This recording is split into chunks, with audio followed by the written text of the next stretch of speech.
ओम नमो भगवते वासुदेवाय। प्रिय दोस्तों, मेरा प्रणाम स्वीकार करें।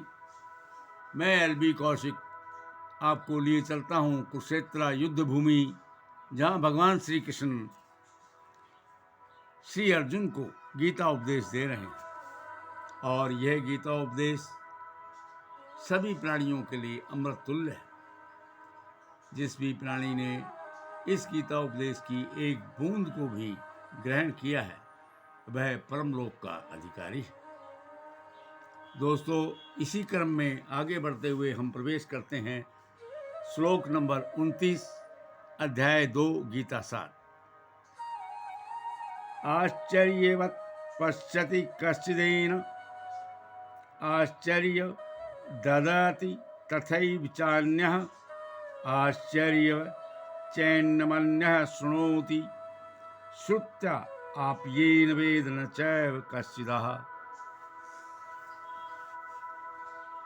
कहा कि हे भक्त अर्जुन, कोई आत्मा को आश्चर्य से देखता है, कोई इसे आश्चर्य की तरह बताता है तथा कोई इसे आश्चर्य की तरह सुनता है, किंतु कोई इसके विषय में सुनकर भी कुछ नहीं समझ पाते हैं।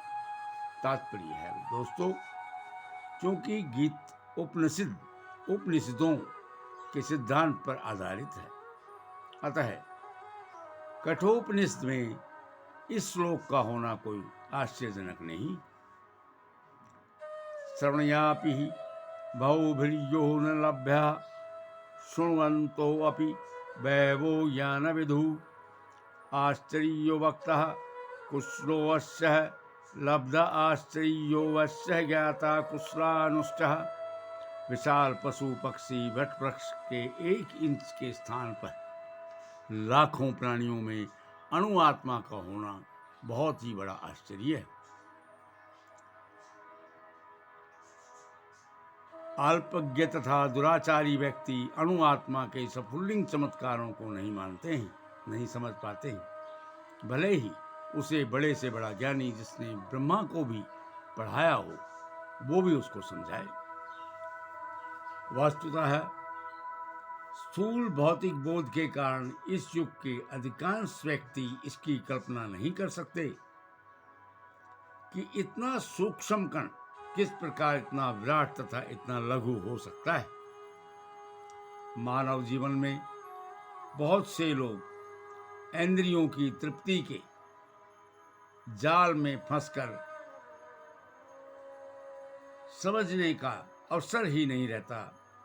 यद्यपि यह तथ्य है कि आत्मज्ञान के बिना सारे कार्यों का दुष्परिणाम जीवन संघर्ष में पराजय के रूप में ही होता है। जो व्यक्ति अणु आत्मा के बारे में ज्ञान प्राप्त नहीं करता है, उसकी भौतिक जीवन में हार संभव है। आत्मा के विषय में चिंतन करना चाहिए और दुखों का हल खोज निकालना चाहिए। ऐसे थोड़े से लोग जो आत्मा के विषय में सुनने के इच्छुक हैं, अच्छी संगति पाकर भाषण सुनते हैं, किंतु कभी कभी अज्ञानवश वे परमात्मा तथा अणु आत्मा को एक समझ बैठते हैं। ऐसा व्यक्ति खोज पाना कठिन है जो परमात्मा अणु आत्मा उसके पृथक पृथक कार्यों तथा संबंधों एवं अन्य विस्तारों को सही ढंग से समझ सके। इससे अधिक कठिन ऐसा व्यक्ति खोज पाना है जिसने आत्मा के ज्ञान से पूरा पूरा लाभ उठाया हो। इन आत्मज्ञान की समझने की सरलतम उपाय यह है कि अन्य मतों से विचलित हुए बिना परम प्रमाण भगवान कृष्ण द्वारा रचित भगवद गीता के उपदेशों को ही ग्रहण कर लिया जाए।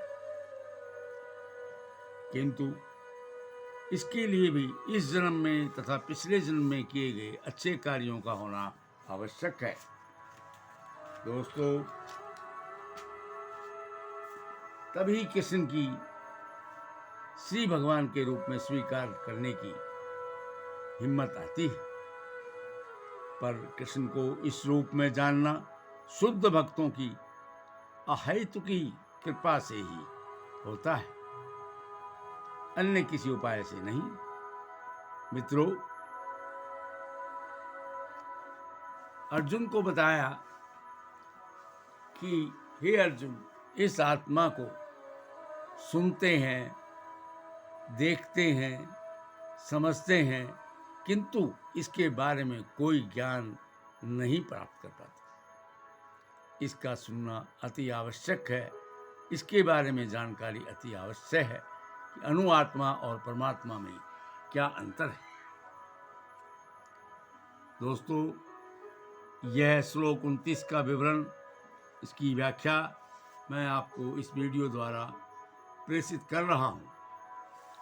कृपया वीडियो को पसंद करें, पसंद आए तो अपने दोस्तों को प्रेषित करें और धर्म कार्य को आगे बढ़ाने के लिए इस चैनल को सब्सक्राइब करें। बहुत बहुत धन्यवाद दोस्तों। जय हिंद, जय भारत।